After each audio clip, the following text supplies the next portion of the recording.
And we've been talking about also how this is playing in Congress, where there are many seasoned intelligence experts with this portfolio. I want to turn to California Congressman Eric Swalwell, who's one of them, serving both on the Intelligence and Judiciary committees. Where does today rate, in your view, of the Trump administration?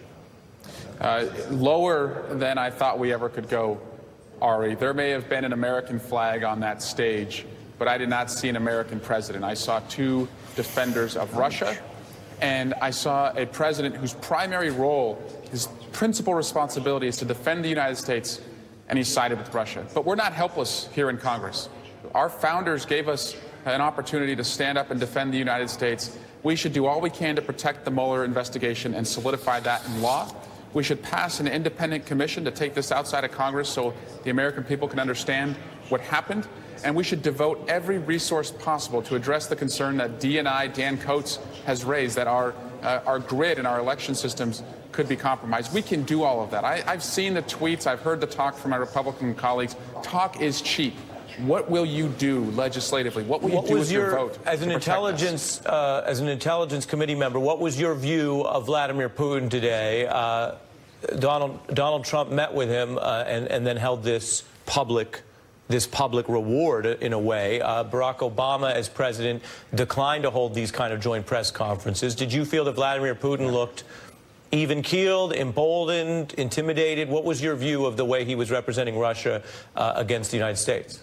Well, Ari, it's All-Star Week here in Washington, D.C. He the home run derby of all derbies. Vladimir Putin got an American president to come to Finland to meet with him, and we didn't get anything out of it. We're not bringing home the 12 individuals who were indicted. We didn't make any progress in Syria. We didn't make any progress with Ukraine, and we're no safer as we go into the next election. I think this is a big victory for Vladimir Putin. But again, what will the U.S. Congress do now? Because our president has left his office helpless to act, but we are not, and I call on my Republican colleagues. And the final question I want to ask you, that we're going to be covering later in the hour, what was your interpretation of Vladimir Putin's rather odd references to the dossier and to putting dossiers together?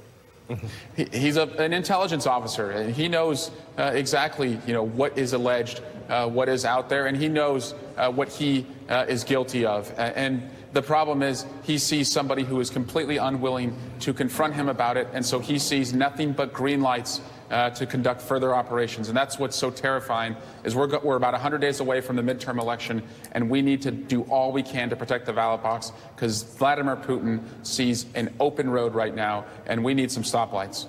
Congressman Swalwell, thank you for joining me pleasure. tonight. I appreciate it. Yeah. Wall Street Journal's Shelby Holiday, appreciate it as well. David and Malcolm, stay with me. I have more questions for you in that.